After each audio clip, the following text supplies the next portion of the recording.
ओम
सहनावतु सहनो भुनक्तु सह वीर्यं करवावहै तेजस्विनावधीतमस्तु मा विद्विषावहै।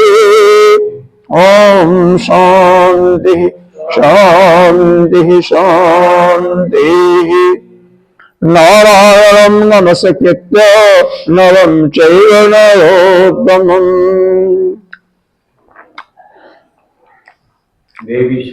देवी सरस्वती देवी सद्गुरुदायिनी देवी सद्गुरुदायिनी देवी नमस्ते नहीं बोलूंगा छोड़ो।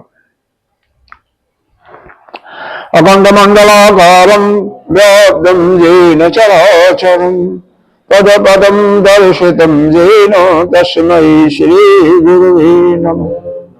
अज्ञानतिमिरान्धस्य ज्ञानाञ्जनशलाकया चक्षुरुन्मीलितं येन तस्मै श्री गुरुवे नमः। गुरुर्ब्रह्मा गुरुर्विष्णु गुरुर्देवो महेश्वरः गुरुः साक्षात् परं ब्रह्म तस्मै श्री गुरुवे नमः। त्वमेव माता च पिता त्वमेव त्वमेव बन्धो च सखा त्वमेव त्वमेव विद्याधरं त्वमेव सर्वं मम देव देव। गजाननं भूतगणाधिसेवितं कपिध्वजम्बो फलचारुभक्षणम् उमासुतं शोकविनाशकारकं नमामि भुवनेश्वरपादपङ्कजम्।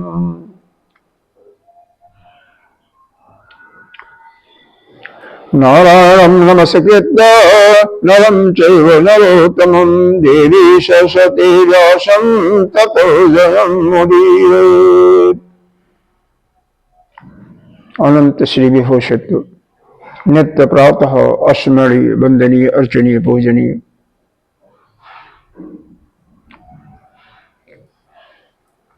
उस महानिर्वाण अखाड़ा की वरिष्ठ श्रोतीय ब्रह्मनिष्ठ महामंडलेश्वर एवं उत्तर प्रदेश सिंध समाज के अध्यक्ष श्री सद्गुरुदेव भगवान के चरणों में कोटि कोटि नमन बंदन। मातृशक्ति भक्तजन सभी के हृदयाकाश में स्थित उस आत्मस्वरूप परमात्मा को नमन करते हैं। एक प्रश्न है, आप यहां से मान लीजिए जा रहे हैं राम मंदिर तक, पैदल जा रहे हैं, एक रास्ता सीधा है, वहां पर कांटे पड़े हुए हैं, किसके? बबूल के, भेड़ के इत्यादि कांटे पड़े हुए हैं। अब उसको ये बताओ, और भी पीछे आपके आने वाले हैं, आपके पीछे आने वाले और पैसेंजर हैं, तो आप उसको साफ करके जाओगे या जा रहे हो आपको आप भगवान का दर्शन करने के लिए या सत्संग सुनने के लिए, या आप सीधे चले जाओगे? प्रैक्टिकल में नहीं होता है। देखिए अच्छा ठीक है, जाना चाहिए लेकिन प्रैक्टिकल में नहीं होता। कांटों को एक साइड में कर देंगे नहीं वहीं से साफ करके जाएगा। देखो होता क्या है, यहाँ पर यही संसार में है, आपके कांटे जो है जगह जगह मिलेंगे, घर में भी मिलेंगे, बाहर भी मिलेंगे, परिवार में भी मिलेंगे। उनको कुछ नहीं करना, उनको टच नहीं करना। अगर आप का जो मुख्य उद्देश्य है, जहां गंतव्य स्थान है वहां पर जाना आपका अपरिहार्य है, तो वहां पर जाइए, उसको मतलब छोड़ दीजिए। बगल से रास्ता है तो उससे निकल जाइए। उसी प्रकार से सब कुछ यहीं पर छोड़ते हुए आप, अरे क्या प्रयोजन है किसी से, कहां नहीं काटे हैं, दफ्तर में, घर में, बगल में, हर जगह मिलेंगे। उनको टच नहीं करना है, उनसे अपने को अलग कर लेना है। अपने पूरे, देखो यह शरीर क्या है और आप कौन है, इसी को अच्छी तरह से अगर जान जाओगे तो आपका कल्याण हो जाएगा। यह शरीर वास्तव में यही संसार है। यह जो आप हो, आप ही वो चेतन स्वरूप ओम हो, आप ही चेतन ओम हो। और संसार में ही सारी वासनाएं वस्तु है, वही वासना के रूप में प्रकट होती है। वह जो चैतन्य है, या आप जो चेतन हो, वही इस संसार से या वासना से जब संबंध स्थापित कर लेते हो ना, वासना का मतलब क्या है, ये मन की इच्छाएं, मन की वृत्तियां कि हमें यह चाहिए वह चाहिए, तो वही जो आपका चेतन स्वरूप, जो आत्मा स्वरूप हो, वह क्या बन जाता है कि वही जीव बन जाता है। क्योंकि उस चेतन के अंदर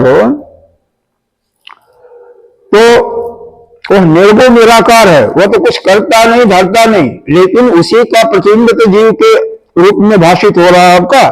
और वही जब शरीर से संबंध बना ले रहा है कि कुछ शरीर में लगातार रह रहा है, इसी में रह रहा है, तो शरीर से संबंध स्थापित कर लिया, शरीर को अपना मान लिया, शरीर के साथ मन और बुद्धि है उसको भी अपना मान लेता है। और शरीर का यह स्वभाव है, शरीर मतलब यह ज्ञानेंद्रियों के माध्यम से किसी ऑब्जेक्ट को, वस्तु को देखना, और हमारी आंखें हमेशा खुली होती हैं, तो हमेशा संसार में वस्तु दिखाई दे रही है या वस्तु के बारे में कुछ सुन रहे हैं। ठीक है, इतना तो कुछ भी सुन रहे हैं, किसी की बुराई, किसी की भलाई, कहीं की राम गाथा हो रहा है, कहीं सत्संग सुन रहे हैं, अच्छा बुरा सब कुछ है। वस्तु भी है, सुंदर भी होगी और कुरूप भी होगी, सब कुछ है यहीं पर। अच्छा, तो यह जो चेतन है वास्तव में तो यह बिल्कुल शुद्ध बुद्ध है, इसके अंदर कोई भी किसी प्रकार का लेप नहीं है। लेकिन जिसको आप ओम शब्द से कहिए या उस परमात्मा से कहिए, ओम ही परमात्मा का नाम है। चाहे सगुण है चाहे निर्गुण है, दोनों को ओम रूप से ही पुकारते हैं। कई नाम है, तत् भी उसी का नाम है, सत भी उसी का नाम है। कहते नहीं ओम तत्सत श्रीमद प्राणो महाप्राणो द्वितीय बारह कल्पे शेष 12 कल्पे, ये सब आता है, तो उसी का नाम है तत् भी, उसी का नाम सत भी, उसी का नाम ओम भी है। लेकिन उस परमात्मा को ओम शब्द सबसे प्रिय लगता है, इसलिए जगह जगह ओम की गाथा गाई हुई है कि ओम सबसे पुकारो। तो यहां पर यह है कि आपके पग पग पर, क्योंकि आप मानते हो कि यह परमात्मा कण में विद्यमान है, और कण में भी इस संसार में अच्छी वस्तु भी है, अच्छे लोग भी हैं और बुरे भी हैं, और अच्छे भी लोग, अच्छी वस्तु भी है, सब कुछ है। अच्छी वस्तु, अच्छी बुरी वस्तु, अच्छे लोग, बुरे लोग, अच्छा स्थान, बुरा स्थान, निर्देश काल वस्तु, तीनों सब मिक्सचर है, दोनों चीजें हैं। अब यह आपके ऊपर निर्भर है कि उनसे जरा सा तादात्म्य रखे। तादात्म्य शब्द जो है ये वेदांत का शब्द है। तादात्म्य मतलब उससे संबंध। अब जैसे कोई व्यक्ति है, जैसे आपने कहा कि यह अच्छा है या बुरा है, तैसे ही आपका वहां पर मामला गड़बड़ होगा। व्यक्ति है ठीक है, वह परमार्थिक सत्ता के रूप में है, पंच महाभूतों से बना हुआ है, हालांकि वह भी व्यवहार की दृष्टि से शरीर भी है। परमार्थिक सत्ता तो आप स्वयं हो, जो कि शरीर से अलग हो लेकिन शरीर में रह रहे हो, लेकिन व्यवहार करते हो किससे हो? शरीर से ही होता है ना, इंद्रियों के माध्यम से होता है ना। सभी व्यवहार करते हो, खाते भी हो, पीते भी हो, और अब सोने की बात भी है तो सोता भी शरीर ही है। इसके अंदर का जो मशीन है नहीं सोता, आप नहीं सोते हो, वह आत्मा कभी नहीं सोता है। अब यही तो है कि चाहे वह विष्णु के रूप में मानो चाहे शिव के रूप में, वह सोते नहीं है। सोना काम यह जो जड़ वस्तु है, जो चेतन शक्ति को लेकर के भाषित हो गया है, चाहे जीव मानिए या शरीर मानिए, यही सोता है। जीव भी तो कि परमात्मा का आत्मा का अंग तो भी नहीं सोता, वो भी अलग है, क्योंकि सोता तो यही है। ये जो सूक्ष्म शरीर जो है, सूक्ष्म शरीर तो सभी लोग जानते हैं ना। देखो, जिनसे आप ज्ञान प्राप्त करते हो या जिनसे आप कर्म करते हो, यही इंद्रिय है। जिनसे ज्ञान प्राप्त करते हो वह ज्ञान इंद्रिय के नाम से जाना जाता है, और जिनसे कर्म करते हो कर्म इंद्रिय के नाम से। श्रोत, कान, दोनों नेत्र, त्वचा, दोनों नासिका और रसना जहां से आप स्वाद लेते हो, यह ज्ञान के रूप में हो गया। दोनों हाथ, बाड़ी, दोनों पैर, मलद्वार और यह जनेन्द्रिय, यह आपके कर्मेंद्रिय हो गए, क्योंकि कर्म इन्हीं के माध्यम से होता है। यह 10 हो गए। प्राण, प्राण के 5 भेद हैं मुख्य, तो मुख्य उपप्राण को नहीं लेते हैं, तो 5 प्राण हो गए। कितने हो गए? 15 हो गए। और अंदर आपका मन है, मन बुद्धि को अलग कर देते हैं, चित्त को मन के साथ मान लिया और बुद्धि के साथ अहंकार को। इसके अतिरिक्त और कोई अंग नहीं है। यह सत्य ही तत्व है जिसके द्वारा यह सूक्ष्म शरीर बना हुआ है, और आने जाने वाला ही भी यह सूक्ष्म शरीर ही है। आने जाने का मतलब क्या है? मरने के बाद शरीरोपरांत ये सूक्ष्म शरीर ही आता जाता है। तो अब यहां पर बात हमारी चल रही थी कि संसार में सब कुछ है, अच्छा और बुरा है। अब जो अच्छा साधक होगा, उत्तम कोटि का साधक होगा, तो सबको वहीं पर रहते हुए अपना ही अपने को ही अलग कर देता है। उससे टच नहीं करना, न उससे बात करना, न उसको कुछ कहना, अपने को अलग करो। आप भी वहीं पर हो लेकिन अपने करके अपना काम कर रहे हो। अब जैसे एक ही टेबल पर भोजन भी पड़ा हुआ है, चटपटादार भी बना हुआ है, और सात्विक भोजन जो कि बिना आपके शरीर को पुष्ट करने वाला, शरीर को निरोग करने वाला भोजन भी रखा हुआ है, तो यह आपकी अपनी वह होगा, आपकी अपनी बुद्धि जो कहेगी, आपका अपना जो मन करेगा वो खाओगे। अधिकांश लोग तो चटपटा चीज अपना ले लेंगे छुट्टी, और जो सात्विक चीज होगा वहीं छोड़ देंगे, इक्का दुक्का लेगा। तो आप जो चटपटा लोगे तो क्या होगा? बीमार भी पड़ोगे, कष्ट भी भोगोगे, और सात्विक चीज लोगे तो आपका रोग भी रहेगा, उससे भी निरोग होगे। तो ये आपके ऊपर ही निर्भर है। तो इस संसार में सब कुछ यहीं पर पड़ा हुआ है, सब कुछ भोगने के लिए ही है, लेकिन किसको हो सकता है? आपके लिए जो आवश्यक है उन्हीं चीजों को स्वीकारो, बाकी को छोड़ दो। ऐसा यदि करोगे तो, और किसी में अच्छा बुरा उसके गुणों पर चिंतन मत करो, क्योंकि इसके लिए बताया है 3 प्रकार की सत्ताएं होती हैं। एक परमार्थिक सत्ता, एक दूसरी जो होती है व्यवहारिक सत्ता, और तीसरी जो होती है प्रतिभाषिक सत्ता। परमार्थिक सत्ता जो भगवान ने बनाया हुआ है। तो भगवान ने क्या बनाया? पंचमहाभूत बनाया, सिर्फ आकाश, वायु, अग्नि, जल और पृथ्वी। तो पृथ्वी आपके यहां पर मान सकते हैं परमार्थिक सत्ता है, मान क्या है, ठीक है। अब घड़ा बनाते हो पानी रखने के लिए, अनाज रखने के लिए, कुछ सामान रखने के लिए, तो घड़ा क्या हुआ? यह व्यवहारिक सत्ता हो गया। यानी जिस वस्तु को आप स्पर्श कर सकते हो, देख सकते हो, वह क्या हुआ? व्यवहारिक सत्ता हुआ। जीवन में रहते हुए उसके माध्यम से आप व्यवहार करते हो। रुपया पैसा जो है सब व्यवहारिक सत्ता के रूप में है। परमार्थिक सत्ता भगवान ने नहीं बनाया है इसको, ठीक है ना? ये व्यवहार करने के लिए है। और जितनी भी व्यवहारिक सत्ताएं हैं वह सब आज है, कल नहीं रहेंगे। यही सत्य है। आज है, किसी एक समय है, एक समय नहीं रहेंगे। ये क्षीण होने वाली है, नाश होने वाली है। प्रतिभाषिक सत्ता जो है क्या है उसको भी समझ लो पहले। प्रतिभाषिक सत्ता जो है, आपने किसी वस्तु को देखा, जैसे मान लीजिए शरबत ही है, देख लिया। अब आप विचार करने लगे यह मीठा है या नमकीन है या कड़वा है, तो वही हो गया प्रतिभाषिक सत्ता, जो कि छू भी नहीं सकती उसको, देख करके भी आपको अगर नहीं मालूम हो सकता है, एक ही जैसे तो है, उसी को प्रतिभाषिक सत्ता। आपके अंदर आप बहुत अच्छे हो, आपका व्यवहार बहुत अच्छा है, किसी का कहा नहीं ये तो दुष्ट प्रकृति का है, यह तो लोगों को सताता है, तो इसको न दे सकते हो न छू सकते हो, यही प्रतिभाषिक सत्ता है। प्रतिभाषिक सत्ता का मतलब वो है नहीं, लेकिन हमने उसको एक बना लिया। तो किसी भी चीज के रूप गुण को हमें अगर हम देखते हैं तो वहीं पर हम फंसते हैं। वस्तु है, वस्तु को लेकर के आपने काम किया, व्यवहार किया, कोई फर्क नहीं पड़ता।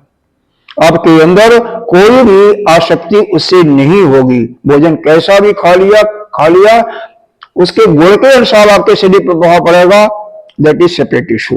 लेकिन आपके मन पर उसका असर नहीं पड़ेगा कि जब उसके गुणों की चिंतन नहीं करोगी। कैसा भी है, अपना पेट भर लिया, या संत लोग, ऐसे संत जो परिव्राजक होते हैं, सब कुछ जो एक घर से नहीं भोजन पूरा मिलता है पेट भर, 2 घर से मिला, 3 मिला, सबको मिला करके अपना गंगा जी में या जो हाँ भी तालाब है या पोखरा है उसमें उसको धो करके और खा लेते हैं, सब कुछ एक में मिला करके। तो यह क्या हुआ?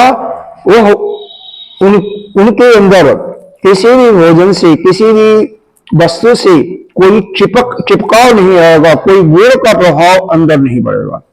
तो जब हम कहते हैं किसी चीज को सुंदर या बुरा या मीठा या कड़वा तीता, तो ही उसी को हम प्रतिभाषिक सत्ता कहते हैं, जो कि है ही नहीं है, लेकिन फिर भी हमने इसका बना दिया। आप हो, आप इस शरीर में रह रहे हो, तो शरीर तो व्यवहार करने के लिए सत्ता हो गया। आप जो है तो परमात्मा ही के स्वरूप हो, लेकिन परमार्थी सत्ता मान लो। लेकिन आपको भी कोई पिता कहता है, कोई बेटा भी कहता होगा, कोई पति कहता होगा, कोई मित्र कहता होगा, कोई गुरु कहता होगा, कोई शिष्य कहता होगा। यह जो पदवी है ना, यही प्रतिभाषिक सत्ता है,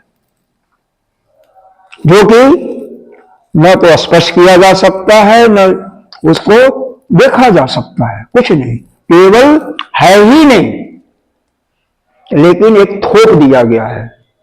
अरे भाई, एक ही आदमी को कोई चाचा कह रहा है, कोई पति कह रहा है, कोई पुत्र कह रहा है, तो क्या हुआ? हुआ कोई मित्र कह रहा है, तो वो क्या सब है? तो सब तो एक पदवी होगी ना उसकी। तो कोई आहूजा के नाम से बुलाया, कोई किसी नाम से बुलाया, तो सारी जो है पदवियां हैं, नाम रूप जो है यही संसार में दिया हुआ है। वास्तविक सत्ता जो भगवान की सत्ता ईश्वर की, तो केवल है अस्थि, भांति और प्रियतम।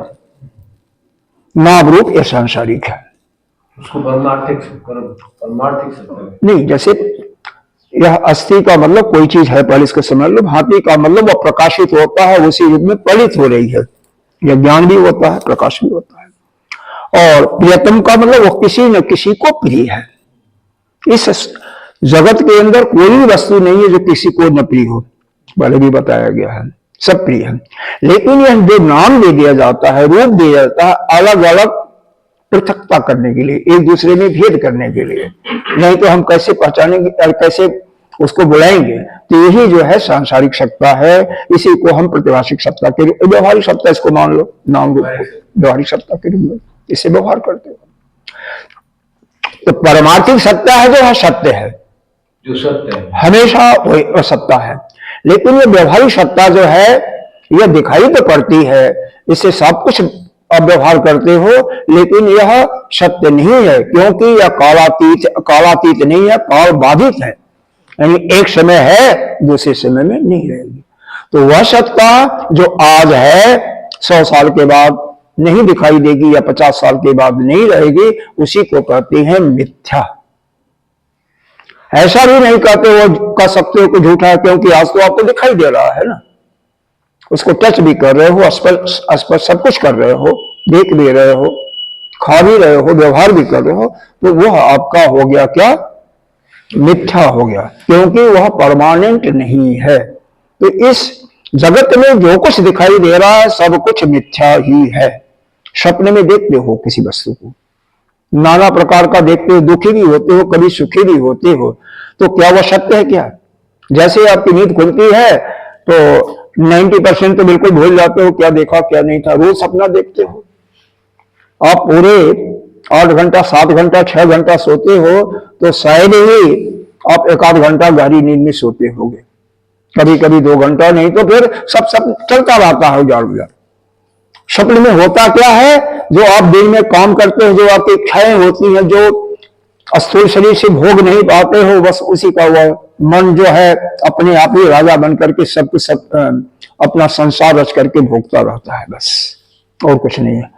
तो जिस प्रकार से स्वप्नावस्था मिथ्या है, झूठा है, उसी प्रकार से जागृत अवस्था में जब सब कुछ दिखाई दे रहा है, तो जो कुछ वस्तु दिखाई रही है वो भी मिथ्या है उसी प्रकार से। इसी को समझाना है आपको।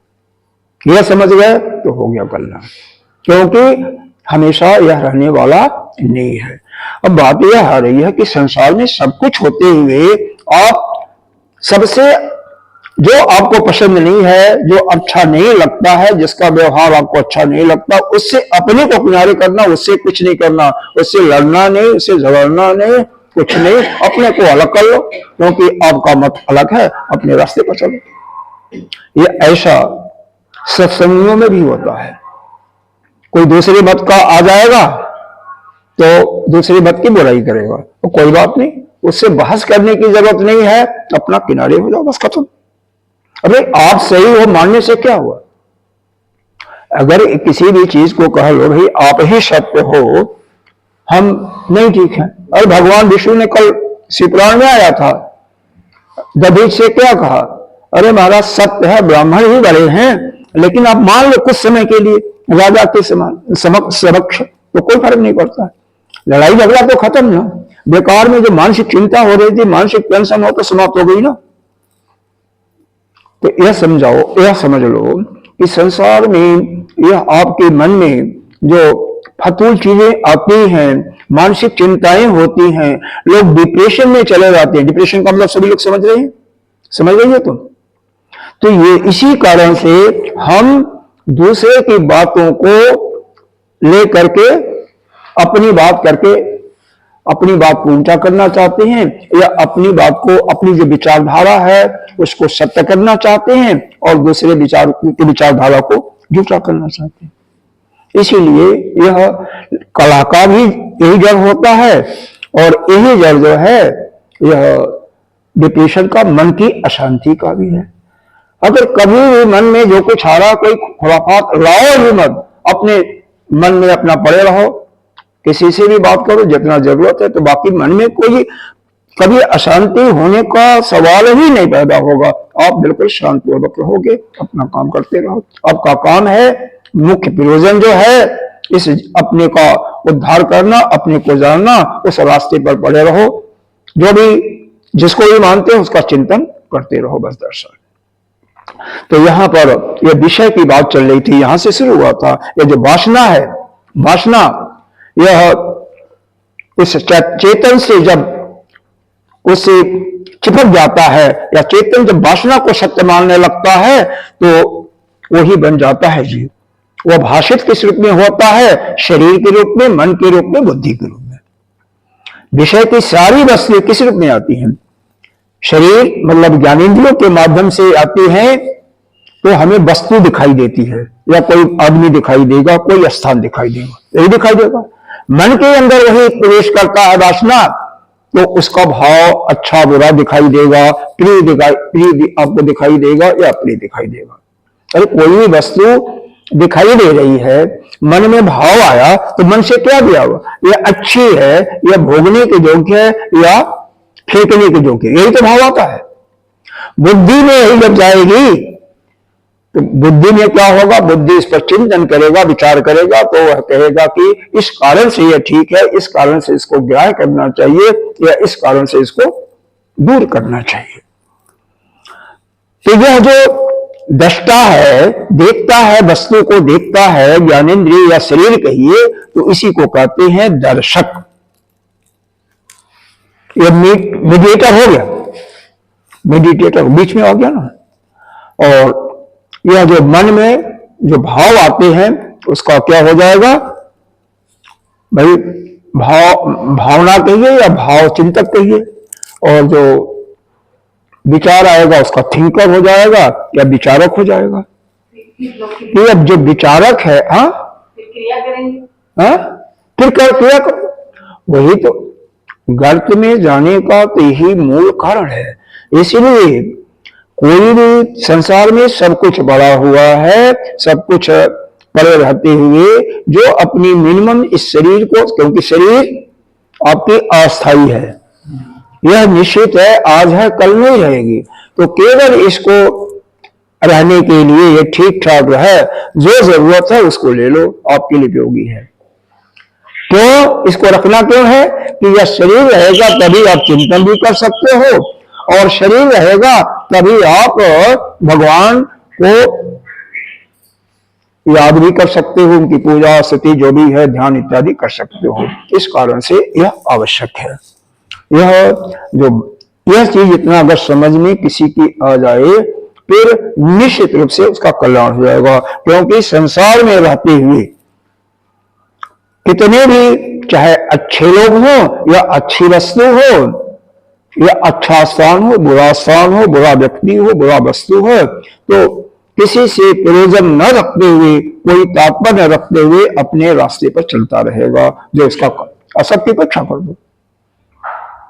यही चार प्रकार के मनुष्य होते हैं।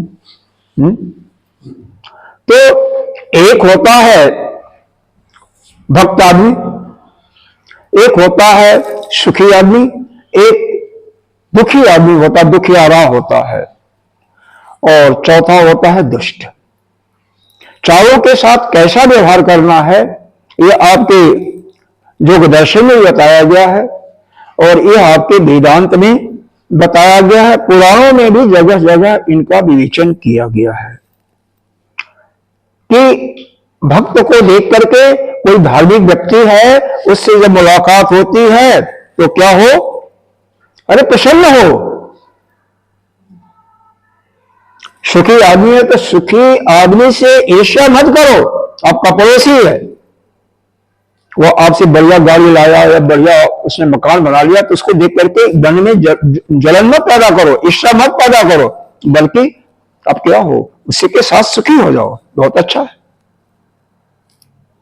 दुखी आदमी है, चाहे गरीब है, चाहे शारीरिक व्यथा हो रही है, तो उसके अपनी सामर्थ्य के अनुसार उसके दुख का उपाय, उसकी निवृत्ति का कारण कोई कर सकते हो तो करो, भाई करुणा करो ना उस पर, और नहीं कुछ तो मीठा वचन तो बोलो। कोई मान लो आ गया, देखने में महात्मा है, मोटा तगड़ा है, तो उसको यह मत कहो कि भैया तुम्हारे पास नहीं कुछ देने का है, तो कम से कम निंदा मत करो कि मोटा तगड़ा आ गया इतना बड़ा शरीर रखते हुए और आ गया मांगने के लिए। हमारा तो फर्ज बनता है कि हमारे दरवाजे पर आया है तो जो कुछ अपने अंदर है, जो हम खाते हैं, उसी में से इसको खिलाएं। नहीं है कुछ, पानी पिलाएं ठंडा। वो भी नहीं है तो कम से कम मीठा वचन तो बोल सकते हैं, वो तो आपके पास ही है। मतलब किसी को दुखी नहीं करना है, ठीक है। बस तो यहां पर आज फिर तुम ऑप्शन थे इतनी देर तक, जो चार्ट तुम्हें नहीं समझ में आया था तो किसी के भी समझ में आया, उसी को मैंने फिर एक प्रकार से दूसरे तरह से दृष्टांत देते हुए लोगों को समझाया। जो वासना चित्त में आती है, किस प्रकार से शरीर, मन और बुद्धि में जाती है, किस प्रकार से वह दर्शक बनता है या भाव के भावात्मक बन करके उसका वह करता है, और किस प्रकार से वह थिंकर हो जाता है, और यह जो वस्तु या भाव या विचार, थॉट प्रोसेस, विचार, इसके बारे में बता करके अब हम और एक और चीज बताया। ये तो तुम जानते ही हो, खैर बताया गया था कई बार, लेकिन ये दृढ़ता हो जाए इसलिए इसको बारंबार हम बता रहे हैं, क्योंकि यही मूल चीज है हमारे अंदर, यह पूर्ण रूप से बैठ गया है। जो अभी बताया किस प्रकार से ये वासनाएं हमारे अंदर प्रकट होती हैं। वासनाएं तो रहेंगी, हमने क्षय नहीं किया तो वासनाएं रहेंगी, संसार की वस्तु भी रहेगी, सब कुछ रहेगा, यह सौंदर्य भी संसार का रहेगा, लेकिन सब कुछ रहते हुए अपने को किनारे कर लेना। बस यह हमारे गुरुदेव का एक प्रिय सिद्धांत है। यह संसार में रहते हुए अपने को ही अलग कर दो, बाकी सबको वैसे रहने तो हमसे क्या मतलब, अपने को अलग कर दो तो आप उन वासनाओं से अलग रह जाओगे, बस खत्म। शांत रहेगा हमेशा। मन कोई भी ऐसा काम ना करो कि मन व्यथित हो। अरे सब कुछ तो मिथ्या है, तो क्यों हमें परेशान होना, ठीक है। अब इसके बाद आगे का मंत्र हम पढ़ते हैं, आगे चलते हैं। परमार्थिक सत्ता, व्यवहारिक सत्ता, और क्योंकि अगले मंत्र में आएगा तो, और प्रतिभाषी सत्ता, इस पर भी हमने चिंतन कर लिया। पांचवें मंत्र से पढ़ते हैं, ठीक है।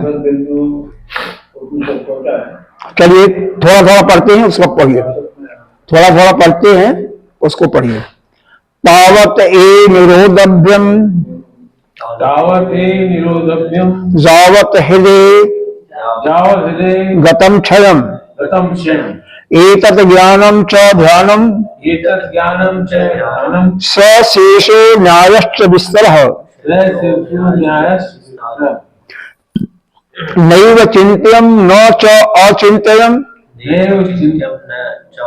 न च अचिन्त्यं, न चिन्त्यं चिन्तमेव तत्, पक्षपात विनिर्मुक्तं ब्रह्म संपद्यते तथा,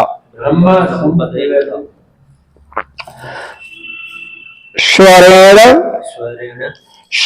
संधेयोगम स्वरम भावे परम, अस्वरण अनुभावेन भावो अभावः इष्यति।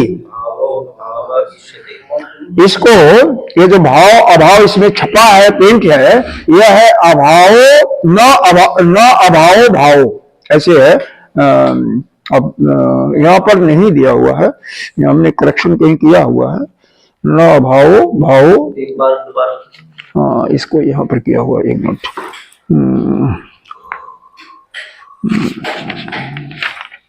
हाँ, न भाव न भाव करेंगे तो न अभाव हो जाएगा संधि में। न अभाव भाव है, न अभाव या ना भाव लिख दो, भाव इष्यते। प्रिंटिंग तो गलती कहीं भी हो जाती है।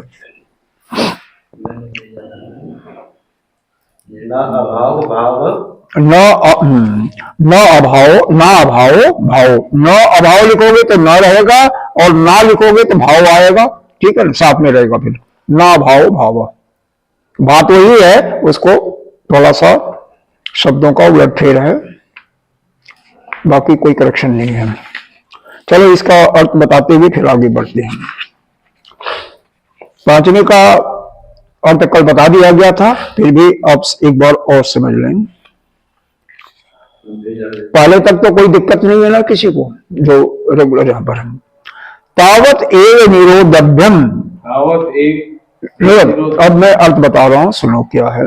जावत हृदय गतम क्षय, जब तक यह जो मन है, पहले तो क्या बताया गया, मन को हृदय में स्थापित करो, यही बताया गया था ना।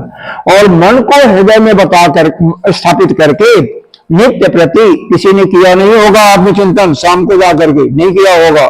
जितने भी विषय आए हैं उन विषयों को निकालने का नहीं किया ना, तो हाँ नहीं हो पाता। क्यों नहीं हो पाता? जो मोटे मोटे विचार हैं उनको तो निकालो। मोटे मोटे जो विषय हैं, हर एक सूक्ष्म विषय नहीं निकाल सकते, मैं मानता हूं। हाँ ऐसा है, कल बताया गया था तो नया तो कोई नहीं है। दत्ता जी तो कल आए थे ना, हाँ कल तो आए थे, ये नहीं आई थी। यही था कि जितने भी संसार में मन विषयों में जाता है तो उसको शाम को 10 मिनट बैठ करके मन को एकाग्र करके उनका चिंतन करना। आज दिन में कौन कौन विषय आए उनको निकालते जाओ, अच्छे बुरे, और नहीं अच्छों को निकालो तो बुरों को तो निकालो। जब कोई भगवान का चिंतन है तो उसको निकालने की आवश्यकता नहीं है, वो तो ठीक है। भगवान का ध्यान आया, चाहे सपन में आया चाहे वैसे आया, वो तो बड़ी अच्छी चीज है। एक चीज कल आपने बताई थी कि जब ध्यान में आप बैठे उस समय किसी विषय पर सोचे ही नहीं आप। वो तो बहुत सुंदर चीज है, वो तो ध्यान की प्रक्रिया है, उसमें न कुछ कर, हाँ कुछ नहीं। बात तो वही है कि असल में अच्छा भी नहीं आने देना, बुरा भी नहीं आने देना। ये तो हो सकता है, करो, ये तो उत्तम है। कैसे कोई विषय आए उसे हटा दो, हाँ ये तो बहुत सुंदर है। लेकिन प्रारंभिक साधक को यह है कि कम से कम बुरे को निकालना है।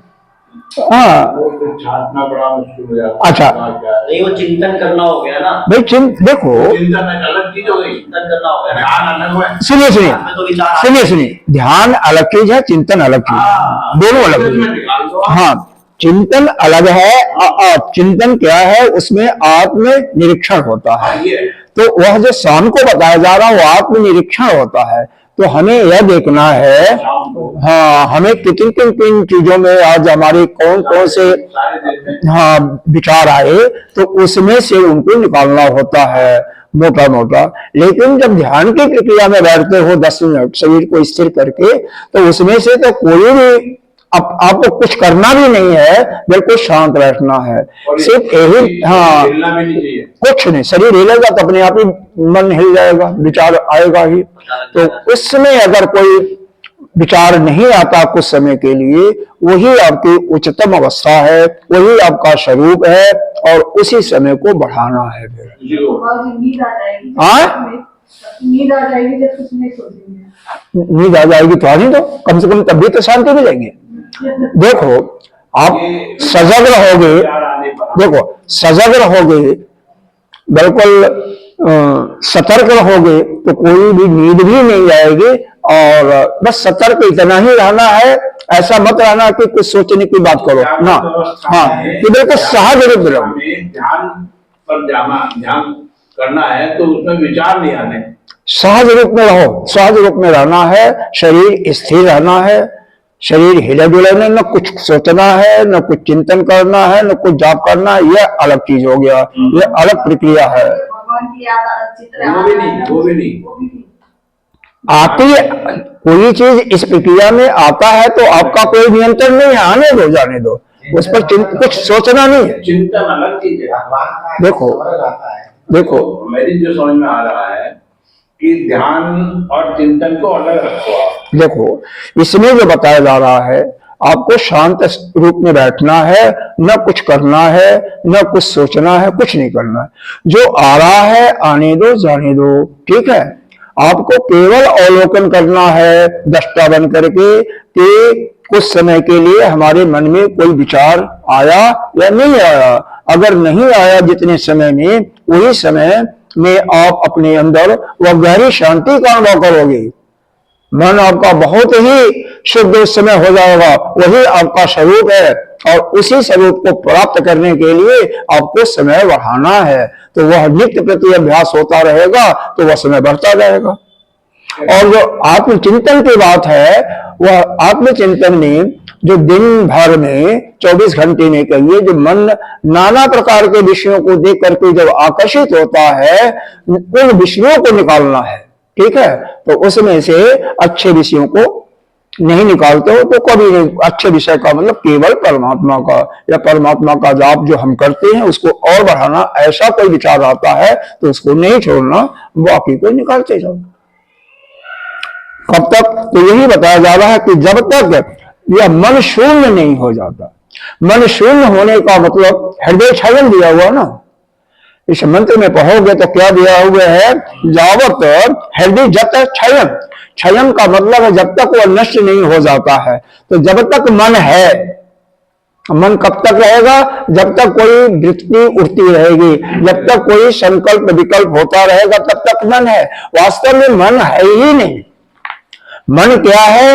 यही वह जो चेतन है, चेतन विषयों से, यह जो विषय कहिए या वासनाओं से जब अपने को लोग थोप लेता है, उनको अपना लेता है, तभी जाकर के मन बन जाता है, नहीं तो मन है ही नहीं है। तो मन जब तक क्षीण नहीं होता, यानी जब तक आपके अंदर यह वृत्तियां उठती रहती हैं, तब तक नित्य प्रति चिंतन करके इन विषयों को निकालते रहो। शाम को यही बता ना, तब तक उसको निवृत्त करते जाओ। देखो इसको, देखो क्या दिया हुआ, तावत एव निरुद्धव्यम, तब तक इसको करो। ये निरुद्धि का काम यानी विषयों को मन से निकालना तब तक करते रहो जब तक हृदय में मन जो स्थित कर रखा, पहले में आया था कि मन को हृदय में स्थित करो, तो जब तक वह मन शून्य नहीं हो जाता है, एक प्रकार से मन का नाश नहीं हो जाता। एक बार कल मैंने बताया था कि भक्ति मार्ग के लोग बताते हैं, और भी कई हैं, और मुख्य रूप से जिनका मन नहीं निरुद्ध हो पाता, नहीं शून्य हो पाता, तो कोई बात नहीं, उससे परेशान नहीं होना। मन को डाइवर्ट करके अच्छे कामों में लगा दो, भक्ति में लगाओ, भगवान के भजन में लगाओ। तो यह आसान तरीका है। हमारे गुरुदेव इसके लिए बताते हैं, जैसे नदी बह रहा है, बांध बनाना है, तो बांध आप नहीं बना सकते हो, बांध टूट जाएगा, लेकिन बीच में जगह छोड़ करके पानी को डाइवर्ट कर सकते हो, तो आसानी से कर सकते हो। उसकी क्वालिटी सुधार सकते हो, गुणवत्ता सुधार सकते हो, और पानी का बहाव दूसरे डायरेक्शन में करके फिर अब निकाल सकते हो। उसी प्रकार से ये जो मन के विचार हैं, इनको अच्छे चीजों में लगा दो। यहीं से कहा जाता है, दूसरे मंत्र में जो बताया गया ना, और पहले ही मंत्र में, कि मन जो है शुद्ध भी है और अशुद्ध भी है। तो शुद्ध मन आपके लिए कल्याणकारी होता है, और अशुद्ध में वह यह बंधन में लाने वाला होता है। वहां पर बताया है, अशुद्धम विषयासक्त बंधनाय विषयासक्तम, जो बंधन का कारण है विषयों में आसक्त होना, और मुक्तम क्या है, निर्विषयम मन है या निर्विषयम अस्मरेत। तो जब मन निर्विषय हो जाता है, कोई विषय नहीं रहेगा, तो वह मुक्ति हो जाएगी।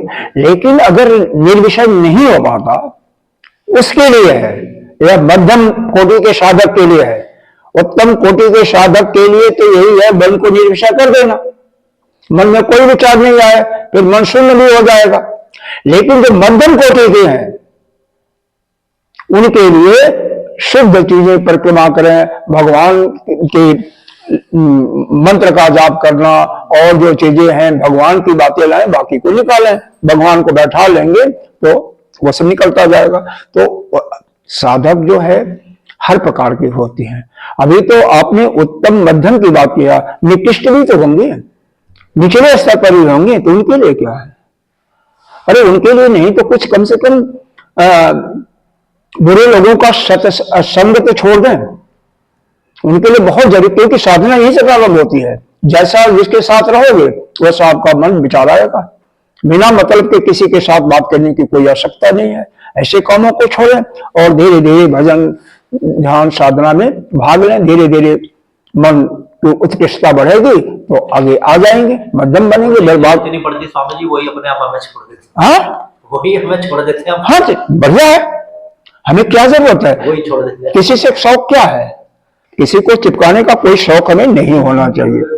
यही हाँ ठीक है, बढ़िया, स्वभाव आपके अंदर नहीं आता। बस ठीक है, एक तो ज्ञान, यही ज्ञान है। देखो ज्ञान की परिभाषा यही है क्या कि नित्य प्रति मन के अंदर से विषयों को निकालते जाना, और कब तक निकालते जाना है, जब तक यह मन शून्य न हो जाए तब तक निकालते जाना, तब तक नित्य प्रति यह क्रिया करते जाना। तो बहुत कोई मुश्किल क्रिया नहीं है, केवल आदत डालनी है, आदत पड़ जाएगा तो नियमित रूप से 10 मिनट बैठ करके आप चिंतन करते हुए विषय को, इससे बहुत एवं इस व्यवहारिक दृष्टि में भी बहुत कुछ लाभ मिलेगा, या जो व्यवहारिक सत्ता है इसमें भी लाभ मिलेगा। ऐसी बातें नहीं है कि किससे हमें साथ करना चाहिए, किससे नहीं करना चाहिए, किसका साथ हमें दुख देने वाला है और किसका साथ हमें सुख देने वाला है, सब कुछ प्रतीत होगा। और अध्यात्म की दृष्टि में तो उन्नति उन्नति है, यही ज्ञान है। और क्या दिया, न शेषो न्यास्य विस्तरा, और जो शेष बाकी इसके अतिरिक्त जो है क्या है, वह केवल बारी का जमा खर्च और कुछ नहीं है। जितनी भी क्रियाएं बताई जा रही हैं, ज्ञान क्या बताया, मन को निर्विषय करना ही ज्ञान है। बाकी जितनी चीजें भी है ना, लेकिन मध्यम कोटि के लिए, निम्न स्तर के लिए वो भी ठीक है, जो कर रहा ठीक है, लेकिन उत्तम कोटि के लिए तो यही ज्ञान है, और यही सबको चाहिए, लेकिन धीरे धीरे चाहिए। किस कोटि में है यह आप अपने को सता, अगर आपके अंदर किसी के प्रति राग और देश नहीं है तो आप उत्तम कोटि के साधक हो गए। है तो फिर निकालोगे तभी तो हो गए, तब तो अभी नहीं हो। आगे चलिए, हाँ वही चीज, हाँ आगे चलिए। नहीं एवं चिंतयम न च अचिंतयम न चिंतयम चिंतमेव तथा। अच्छा, उस परमात्मा के लिए क्या बता रहे हैं, न एवं चिंतयम, आत्मा कैसा है इसके लिए बता रहे हैं कि उसका चिंतन भी नहीं हो सकता है, न तो चिंतन होगा, न एवं चिंतयम, उसका चिंतन भी करना चाहिए, न च अचिंतयम, और ऐसा भी नहीं है कि उसका चिंतन न किया सके। आप का आत्मा का मतलब आप कैसे हो, क्योंकि आप ही आत्मा हो, इस चीज को तो मानना शुरू करो कि आप जो है, आपका चिंतन नहीं किया जा सकता है, लेकिन यह बात भी नहीं है कि आपका चिंतन भी न किस दोनों बातें हैं। ये थोड़ा सा विरोधाभास चीज लग रहा होगा, मुश्किल होगा समझ में आना। तो यही है, न एव चिंतन, सीधा साधा कह रहा, न एव, यह जो आत्मा है यह चिंतनीय, इसका चिंतन नहीं किया जा सकता। ठीक है ना, स्पष्ट रूप से बता दिया, न एव चिंतन, चिंतन एव न, इसका चिंतन नहीं कर सकता। लेकिन बाद में क्या था, न च अचिंतन, लेकिन ऐसा नहीं है कि यह चिंतन नहीं किया सकता, क्योंकि आ गया ना, संधि विच्छेद है, यह संस्कृत पढ़ने के बाद ही तो यह चिंतनीय भी ऐसा भी नहीं है, चिंतन किया जा सकता। इसका मतलब न चिंतन चिंतन तथा, इसलिए यह जो चिंतन है, जो चिंतन जिसको करने के योग्य है, उसका हमें चिंतन नहीं करना चाहिए। तो क्या है, पक्षपात निर्मुक्तम। क्लियर नहीं हुआ। हाँ, आत्मा जो है अपना, ये आत्मा कैसा है कि इसकी केवल अनुभूति हो सकती है, क्योंकि कोई व्यक्ति अपने आप को न देख सकता है न जान सकता है। अपनी आत्मा को आप न स्पर्श कर सकते हो, और क्योंकि ये शरीर को देख रहे हो ना, शरीर तो यह लक्षित हो रहा है ना, शरीर में आप बैठे हो, आप कौन हो, तो उसके विषय में बताया जा रहा है। अगर श्रुति के मंत्र को लेंगे, लक्षणों को देखते, श्रुति के मंत्र को लेंगे तो वहां पर बहुत सुंदर बताया गया है। क्या बताया गया है, न अंतः प्रज्ञम, यह मांडूक्योपनिषद का है, न अंतः प्रज्ञम न बहिष प्रज्ञम न उभयो प्रज्ञम न उभयो प्रज्ञम, समझे। न अंतः प्रज्ञ है, अंतः प्रज्ञ कहते हैं यह जो स्वप्न अवस्था में जो आपका ज्ञान अंदर बना रहता है, मन जागता रहता है कि आप अंतर्मुखी होते हो, अंदर हो, और बहिष्प्रज्ञम आप जागृत अवस्था में होते हो, और उभयोपलब्धम न तो उभयोपलब्धम हो न प्रज्ञान घनम। सुषुप्ति में ज्ञान का ही भंडार होता है। सुषुप्ति का मतलब गहरी निद्रा है। गहरी निद्रा में संसार आपसे लुप्त हो जाता है। क्या रहता है किसी के पास? 1 घंटा संसार उस समय नहीं दिखाई देता है, तो केवल ज्ञान ज्ञान रहता है, कुछ नहीं रहता है। अंतर यही रहता है, उस ज्ञान पर पर्दा पड़ा हुआ है, इसलिए वो अपने आत्मा के बिल्कुल पास में बैठे होते हो। जो आवरण है कारण शरीर, उस कारण से आप अपने स्वरूप में स्थित नहीं हो पाते हो। वही हट जाए तो खत्म हो जाए। तो उसी को खत्म करने का यह सारा यह विधान बताया जा रहा है कि यह अंतःप्रज्ञ नहीं है, न तो स्वप्न अवस्था में जो ज्ञान होता है वह है, न बाहर जगत में ज्ञान होता है न वह है, और न तो उभयोपलब्ध दोनों में जो होता है वह भी नहीं है, न सुषुप्ति अवस्था वाला है, क्योंकि यह तो तुरीयावस्था वाला है, चौथा अवस्था। उसका भी वर्णन नहीं करें तो फिर क्या है?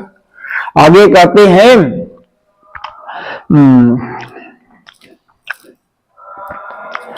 अदृश्यम अव्यवहार्यम, यह देखा भी नहीं जा सकता, आत्मा को देख नहीं सकते। अव्यवहार्यम, व्यवहार भी नहीं करता है, कोई किसी से व्यवहार नहीं करता है।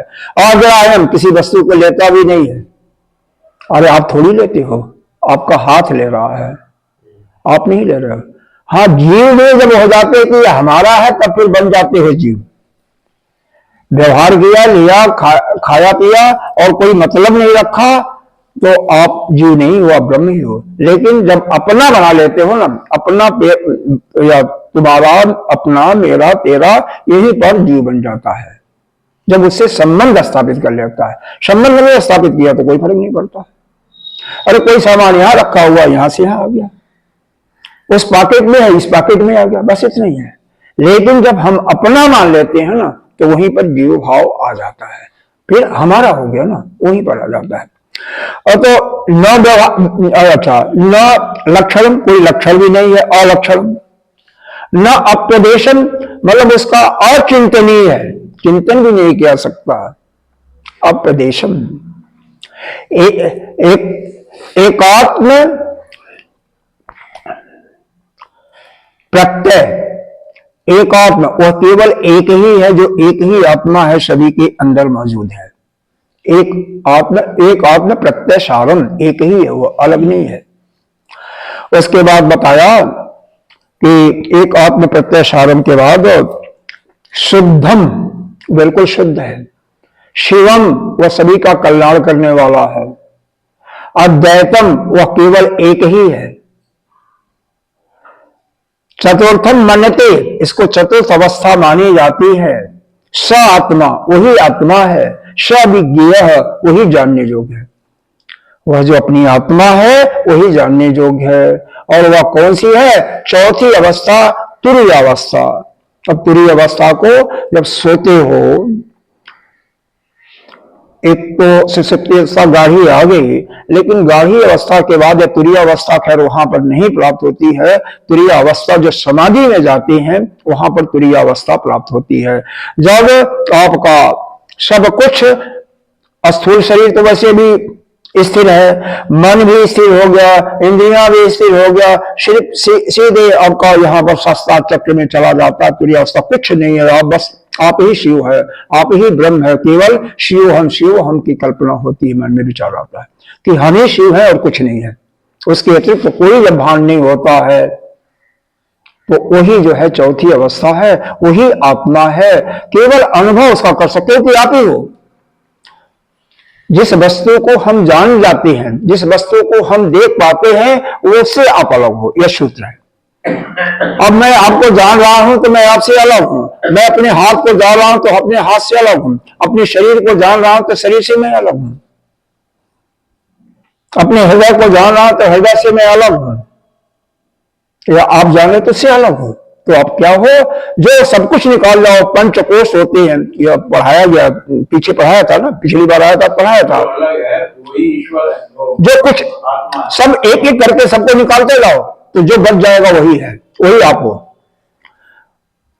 ईश्वर भी वही है, परमात्मा भी वही, आप ही वही हो। आत्मा परमात्मा में कोई भेद नहीं है, इसी को समझना है। लेकिन कब? जब आपके अंदर से किसी के प्रति राग देश का अत्यंतिक अभाव हो जाएगा, लेश मात्र नहीं रहेगा, सभी एक समान जानोगे।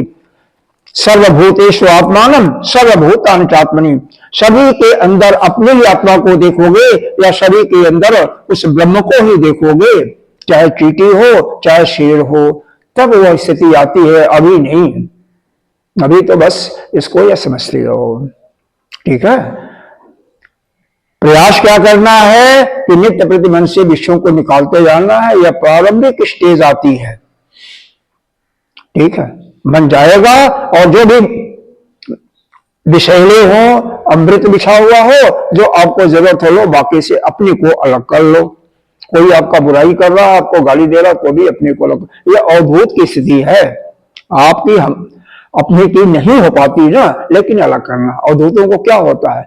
अरे सुखदेव महाराज का देखो, जब परीक्षित के सुकृताल में आ रहे थे कथा करने के लिए, भगवान की प्रेरणा से बच्चे लोग ढेला मार रहे थे, सिर में इतना ढेला पड़ा हुआ था, पत्थर कंकड़, लेकिन किसी को न तरफ देख रहे थे, न किसी को गाली दे रहे थे, न जबकि तंदुरुस्त थे, मार भी सकते थे, लेकिन किसी को कुछ नहीं, मतलब सबको सहते हुए। वह अवस्था है अवधूत की, वह अवस्था। हाँ, बस कोई मतलब नहीं, वह फिर तेरी अवस्था वो होती है, कोई मतलब नहीं, हम तो बस शिव हैं, शिव हैं। तो वह अवस्था का यह है। चलिए आगे चलिए, यह धीरे धीरे प्रयास करना, कम से कम प्रथम चरण में तो करो, विषयों को निकालते जाओ, बस इतना करो बस। हाँ, यही मूल चीज है। और देखो, यह चिंतन का हो गया ना, पक्षपात मेरे वक्त, किसी से पक्षपात मत करो, ना किसी का पक्षी बनो, ना विपरीत पक्षी बनो, समझ रहे हो ना। ब्रह्म वही ब्रह्म है, ब्रह्म को वही ब्रह्म को प्राप्त कर सकता है। संपदते का मतलब होता है प्राप्त कर लेता है। तो ब्रह्म को तभी ब्रह्म को प्राप्त करोगे जब किसी भी पक्षपात से आप मुक्त हो जाओगे। किसी का पक्ष नहीं लेना, पक्षपात नहीं लोगे, और क्योंकि वह आत्मा जो है उसका चिंतन भी नहीं कर सकता, और ऐसा भी नहीं है कि वह चिंतन करने योग्य नहीं है, न चिंतन करने के योग्य नहीं है, फिर भी उसको जानना चाहिए। उसको चिंतन में का मतलब यहाँ पर अनुभव करना चाहिए, इसका अर्थ यहाँ पर वही हो जाना चाहिए। तो अनुभूति से जो हम इस प्रकार से ध्यान मार्ग में जब बैठते हैं ध्यान में, तो केवल अनुभूति से ही हम जानते हैं। अनुभूति का मतलब समझ रहे हो? अस्थि आप हो, अस्थि ये पुस्तक है, क्या है? अस्थि है ना, यह है, तो यही है परमार्थिक सत्ता। अब यह है, यह मीठा है, यही हो गया प्रतिभाषिक सत्ता। तो स्वामी जी अनुभूति भी होगी तो फिर हाँ वो हाँ बोलो। दृष्टा भाव आ गया ना वहां पे, तो फिर तो मतलब हम उसको जान रहे हैं ना। दृष्टा भाव तो आ गया, ठीक है। दृष्टा भाव तो एक वह है कि आप संसार के वस्तुओं को निकालने के लिए दृष्टा भाव करके सबको अलग अलग करते जाओ, अलग अलग पहचानते जाओ। लेकिन जो वह बैठा हुआ जो दृष्टा भाव करता है उसको कैसे जान रहे हो? तो आप ही वो कैसे जानोगे? बोलो, आप तो संसार के वस्तु के लिए वही तो मतलब वही, जब वो निकालना शुरू हो जाएगा इसका मतलब वही आप हो। मतलब उसकी तो फिर अनुभूति भी नहीं होगी ना, वो भी हमें मतलब बाद में ही आपके अंदर से आपके अंदर से ये हो गया कि आप शांत बैठे हो, अपने आप ही आपका प्रसन्नचित अपने मन में। देखो अनुभूति कैसी होगी? कोई दुर्घटना हो गया किसी आपके विश्वास पात्र का, बहुत ही नजदीकी का, आपके मन में कोई भी विक्षिप्त नहीं हुआ मन, इसका मतलब आप उस अवस्था में पहुंच गए हो। आपको बहुत बड़ा सुख मिला, आपका कोई खास बेटी हो गया, मान लो पूरे इंडिया को टॉप कर ले, आपके मन में कोई प्रसन्नता नहीं है। तो स्वामी जी वो तो फिर व्यवहारिक दृष्टि आ गई ना, कि हम किसी तरह का कोई व्यवहार ही नहीं कर। नहीं, व्यवहारिक नहीं हुआ, वह आप अपने स्वरूप में हो। उसमें व्यवहार करोगे तब तो खुश होगे, व्यवहार करने में कोई भी दुख हो गए। हाँ दुखी हो गया या सुखी हो गया, वो तो व्यवहारिक सत्ता हुई। और जब आपके ऊपर कोई प्रभाव ही नहीं पड़ता है, जानबूझ करके नहीं, आपके ऑटोमेटिक कोई प्रभाव नहीं पड़ता। प्रैक्टिस में ना यह ऐसे थोड़ी होता है, जब आप आगे बढ़ोगे तभी होगा, नहीं तो छोटी सी घटना हो जाए, एक टेलीफोन आ जाए तो भी दुखी हो जाओगे। सभी होते हैं, आपकी बात नहीं है, सभी हम भी उसी में हैं। एक छोटी सी टेलीफोन आ जाए, छोटा सा, कि चाहे झूठा ही हो, तो भी दुखी होते ही नहीं होते हैं। तो इसका मतलब अभी हमें केवल बहुत दूर है, अभी वह दूर है, लेकिन यह है कि प्रयास करते रहो, निश्चित रूप से एक दिन आप उसको प्राप्त करोगे, अपने शरीर को प्राप्त करोगे। करते रहो, चिंतन करते रहो। अगले में आया शरीर। शरीर का यहाँ पर तात्पर्य है, आपके ओम शब्द में 3 शब्द होते हैं, अ उ म। ये तो जानते ही होगे, नहीं जानते हो, और एक हलंत भी आता है। तो अ उ म जो है, जब मुंह श्वास के द्वारा स्वर के साथ में जब हम बोलते हैं तो मुंह खुल जाता है, और जब बंद हो जाता है, मुंह बंद हो गया, होठ बंद हो गया, तो मुंह का उच्चारण होता है। ठीक है ना। तो यह हलन बाद में चलता रहता है। तो मुंह खोलने के बाद और ही जो है वह शब्द है, जितने भी शब्द हमारे ऐसे हिंदी वर्णमाला के अंदर हैं, उसमें अ शब्द है कि यह हमारा मुंह खुलते ही अ आता है। आ भी होता है तो अ ही आएगा ना, आ। आपको वैसे भी आएगा तो भी आ, दुख का हो सुख का तो आ निकलता है। तो यही प्रथम अक्षर है, जिसके द्वारा हम संसार की एक वस्तु को दूसरे वस्तु से हम ज्ञान भी कराते हैं और उसके विषय में बताते भी हैं। अगर यह अक्षर न हो, कोई शब्द न हो, तो शब्द ही तो एक माध्यम है किसी को बताने का। अरे यह जो है शब्द ही तो एक माध्यम है कि इसके माध्यम से मैं इस भगवान की वाणी को, जो वेद है उसके वाणी का अर्थ समझा रहे हैं। हम यह शब्द ना हो तो कैसे समझोगे?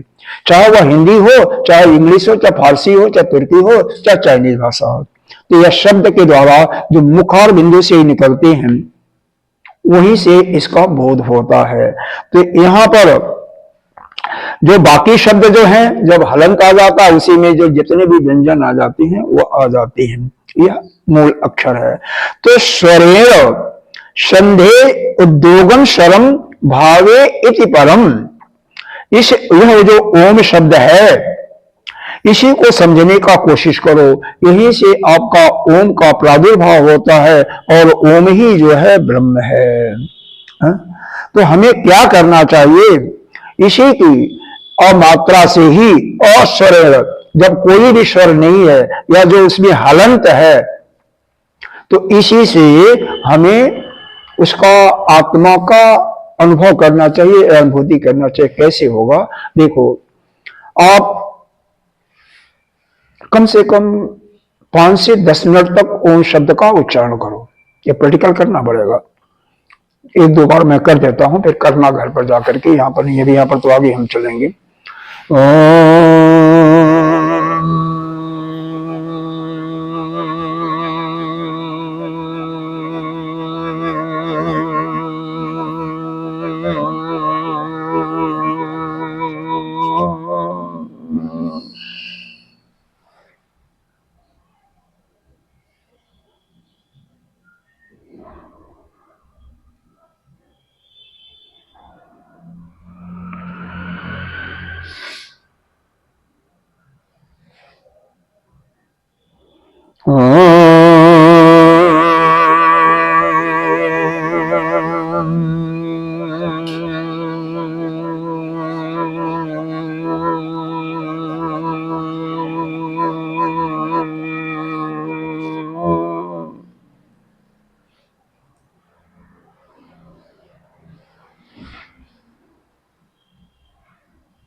इस प्रकार से कुछ लंबे समय तक करेंगे कितने भी विषाद से युक्त हों, कितनी भी चीजों से आप पीड़ित हों, आपका मन बिल्कुल शांत हो जाएगा। ओ का जो उच्चारण होता है इसमें अलग है आपके योग से, एक भाव करते हो इसमें, और मो को जितना बढ़ा सको, 8 गुना बढ़ा सको, 4 गुना जितना बढ़ेगा वो हलंत, उतना ही अब मन का आपका शांत होगा। बाहर के विषयों से संबंध उसी समय आपका छोड़ जाएगा। दूर जाने की नहीं है, केवल 5 मिनट के साधना से भी ये हो सकती, नहीं तो 10 मिनट में तो निश्चित हो जाएगा।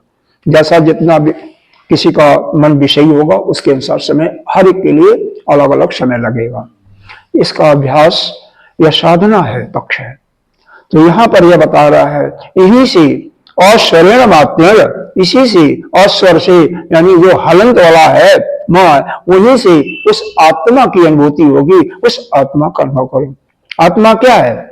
शांत है, आनंद में है। तो जब आपके अंदर वो आनंद प्रकट हो रहा है, आपके अंदर शांति आ रही है, इसका मतलब आप आत्म से बैठे हो, यही अनुभव है। अगर हम विषयों में जा रहे हैं तो इसका मतलब हम जीव बन गए हैं। भाई विषयों में जाने का ही मतलब हम जीव हैं, तो जीव हैं तो विषय में जा रहे हैं।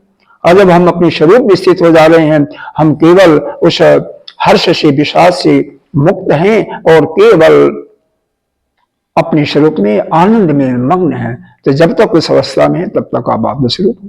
धीरे धीरे इस समय बढ़ता जाएगा। अरे उस समय आपको अभी नहीं भान होगा कि आपकी दुकान क्या होना है, क्या करना है, कौन ग्राहक है, सब भूल जाओगे। लेकिन यह है कि धीरे धीरे अभ्यास को बढ़ाना पड़ेगा। ठीक है, आगे बढ़े। तो शरीर संध्य उद्योगम स्वरम, संध्य, यह देखो यह द्यो है ना, तो यहां पर द और यह है, यह जो द्या शब्द बनता है ना, द और यह होता है तो उससे बनता है, हाँ द आता है। तो संदेह और जोगम शर्म है, तो मतलब उनका यही जो स्वर है भावे परम, इसी से भावनाएं उत्पन्न होती हैं। भावनाओं का हम ग्रहण करते हैं, और जब अश्रवण का करते हैं, क्योंकि इसमें क्या है, और जागृत अवस्था है। सुनो, यह जो है और जागृत अवस्था का प्रतीक है। जागृत अवस्था में सारी भावनाएं हमें प्रतीत होती हैं। वो भी, यह भी क्या है, स्वप्न अवस्था। स्वप्न अवस्था में भी संसार की जो भोगी पदार्थ नहीं वही आते हैं। जब मौन जाता है तो वह आपका सुषुप्ति अवस्था, गाढ़ी निद्रा जाती, तो संसार हमारे लिए शून्य हो जाता है। और वही जब आगे बढ़ता जाता है हलंत, तो वही जो है आनंद वाला है और वही अपनी आत्मा है। इसका मतलब यही है। इसको समझना, इसको बल्कि प्रैक्टिकली अनुभव करना है। आत्मा का अनुभव करो। इसीलिए ये तीनों सत्ताएं बताई गई थी। इनका सत्ताओं का मैंने पहले बता दिया, परमार्थिक सत्ता, व्यवहारिक सत्ता और प्रतिभाषिक सत्ता। ठीक है, तो यह आपका समाप्त होकर के आगे चलता है। अगर यह तो आप जाओगे, समझ में नहीं आएगा, फिर बात कर सकते हैं। तदेव निष्कलम ब्रह्म, 8वां मंत्र है। तदेव निष्कलम ब्रह्म निर्कल्पम निरंजनम तद ब्रह्म अहम इति ज्ञात्वा ब्रह्म संपतते ध्रुवम। देखो, तदेव निष्कलम, यह निष्कल का शब्द कल हमने बताया था, परसों भी आया था, शिव पुराण में आया था कि वह शिव ही है, वह सकल भी है और निष्कल भी है। निष्कल का मतलब निर्गुण या निरुपाधिक, तो वह शिव ही निरुपाधिक भी है और शिव ही सोपाधिक भी है या सकल है। तो वह जो ब्रह्म की बात है, शिव की जगह रिप्लेस कर दो ब्रह्म की। उसी प्रकार से किसी देवी भागवत में जाओगे तो माँ दुर्गा को, अम्बा को निष्कल बना दो और सकल बना दो, बस वो रिप्लेस होता जाएगा। बाकी सकल निष्कल वही रहेगा, निरुपाधिक सोपाधिक ऐसे ही रहेगा, उसमें कोई भेद नहीं, सबके लिए एक ही है। तत एव का मतलब वही, कौन वही? वह आत्मा ही, आपका जो अपनी आत्मा है, निष्कलम। निष्कलम का मतलब वही निरुपाधिक ब्रह्म है। अपनी आत्मा भी कैसा है? निर्गुण है, निराकार है, क्योंकि आत्मा को तो देख नहीं सकते हो ना, न कोई गुण है, कुछ भी नहीं है, वही निष्कल है। वह आत्मा, वह ब्रह्म ही सभी जीवों में पड़ा हुआ है, सभी कलकल में है, तब आपके अंदर भी है। उसमें क्या बात है अगर इस चीज को मानते होते। ब्रह्म और उसी के शक्ति से हम काम भी करते, वही ब्रह्म है। मतलब हमारी आत्मा वही दो प्रकार से कर सकती है, या तो वह ब्रह्म ही निष्कल भी है जो उपाधिक है, या वही हमारी आत्मा ही निष्कल है और वही ब्रह्म है। निर्विकल्पम, वही निर्विकल्प भी है, क्योंकि उस समय जब होगे तो आपके मन जीरो हो जाएगा और मन में कोई संकल्प विकल्प नहीं होगा, तो आपके अंदर क्या हो गए, निर्विकल्प हो गए। शिव जी के लिए भी कहते हैं निर्विकल्पम निरीहम निरागुण गीति तक आता है ना, तो वह निर्विकल्प है। निरंजन, अंजन कहते हैं दोष को, निधन अंजन, संधि विच्छेद करोगे तो इसका होगा निधन अंजन। अंजन माने दोष और निह माने क्या होता है, नहीं, तो उसमें कोई दोष नहीं है। वह जो ब्रह्म है उसमें कोई दोष नहीं है, या आपका आत्मा में कोई दोष नहीं है। एक तो उसके अंदर कोई विचार नहीं, वृत्ति नहीं उठती, संकल्प विकल्प नहीं होता, वह निर्गुण निराकार है, वही ब्रह्म। उसी को ब्रह्म जान करके ब्रह्म संपतते ध्रुवम, तुम ब्रह्म के रूप में हो जाओ, ब्रह्म के रूप में स्थापित हो जाओ, यानी अपने आत्मा में स्थित हो जाओ। वही ब्रह्म है, उसी को समझो और अपने स्वरूप में स्थित हो जाओ। देखो, तद ब्रह्मम इति, वही ब्रह्म है, तद ब्रह्म अहम इति, यानी हम ही ब्रह्म है। समझ रहे ना, हम ही ब्रह्म है, वही ब्रह्म हम ही है। और ज्ञात्वा, ऐसा जान करके, ज्ञात्वा माने जान करके, ब्रह्म संपदे ब्रह्म, निश्चित रूप से तुम ब्रह्म को प्राप्त कर लोगे या तुम अपने स्वरूप में स्थित हो जाओगे। बात समझ में आ रही है?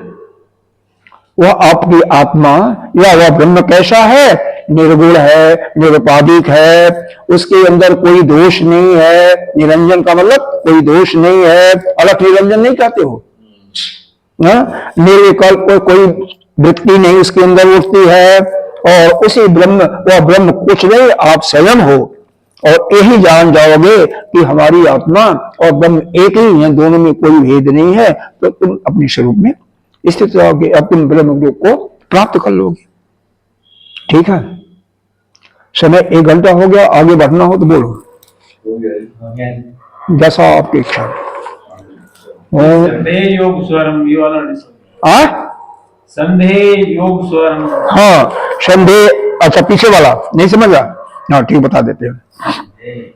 शरीर यानी स्वर का जो यह उच्चारण होता अ उ का, ठीक है ना, इसी के संधि से अ और ओ का मिल करके यहाँ पर अ ही जो है जागृत अवस्था है, ओ ही जो है स्वप्न अवस्था है। तो ये दोनों अवस्थाएं जो है भावेत परम, यह संसार के भावनाओं को व्यक्त कराती हैं, संसार का बोध कराती हैं। यह जो स्वर है यह उद्योगम माने परिश्रम करना होता है ना, तो इनके उच्चारण से ही, इन स्वरों के उच्चारण से यह भावात्मक जगत का बोध होता है। और जो अस्वर है यानी म जो है, हलंत जो है, उसके अभावीन, वो अभाव का व्यक्त करता है, अर्थात वह न भाव, वहां पर न तो कोई भाव है न तो कोई अभाव है, इसको इसीलिए इसी को कहते हैं, न तो वहां पर कोई भाव है किसी चीज का, न तो अभाव है, अर्थात वही तुरीय अवस्था में आपको पहुंचा देती है। यहाँ पर जागरण, स्वप्न, सुषुप्ति और तुरीय अवस्था का चारों का वर्णन है। वह जो हलंत ही है वही अभाव भी है और वही भाव भी है, तो वही जो है आपका वह तुरीय अवस्था है। और उसे यह असल में मांडव्य उपनिषद नहीं पढ़े हो ना, इसीलिए वह है कि मांडव्य उपनिषद में क्या है, यही इस पर विचार किया गया है कि अ जो है जागृत अवस्था, वो जो है ओम शब्द का ही उसमें है कि संपूर्ण जगत में ओम ही ओम है, और फिर संपूर्ण जगत जो है ब्रह्म ही ब्रह्म है। फिर यह हुआ कि यह कैसे ओम है या ब्रह्म, तो अरे भाई ओम ही जो है ब्रह्म का नाम है, ब्रह्म अविधेय है और ओम जो है अरे ओम जो है अभिधान है, यानी ओम शब्द से उसको बोध कराता है ब्रह्म का। म जो है सुषुप्ति अवस्था, हलंत ही तुरीय अवस्था, यह चारों अवस्थाओं का इसी से वर्णन है। केवल 12 मंत्र में इसको बताया गया, लेकिन समझ में नहीं आता, तो इसके लिए करीब 100-150 कारिकाएं होंगी। 100 में एक में है, एक में 48, एक में 39, एक में 29 जोड़ लेना। 4 पाद हैं, 29, 39, 48 और 100। जितना भी होता है इतनी कारकों के द्वारा माध्यम से गौड़पादाचार्य उसको समझाते हैं फिर। और फिर उसके बाद शंकराचार्य जी ने और समझ में नहीं आता तो भाष्य लिखते हैं। फिर आनंद गिरी जी और समझ में नहीं आया तो टीका लिखे हैं। टीका के बाद समझ में नहीं आया तो विद्याधर महाराज ने टिप्पणी लिखी है गूढ़ शब्दों का। हर एक चीजें गूढ़ है, ऐसी बातें नहीं है। तो यही होती है, भाष्य नहीं समझ में आया टीका पढ़ो, टीका भी नहीं समझ में आया तो टिप्पणी पढ़ो, और खुद नहीं पढ़ सकते इसीलिए गुरु का शरण लेना पड़ता है। ओम पूर्णमदः पूर्णमिदं पूर्णात् पूर्णमुदच्यते पूर्णस्य पूर्णमादाय पूर्णमेवावशिष्यते। ओम शांति शांति शांति। हरि ओम।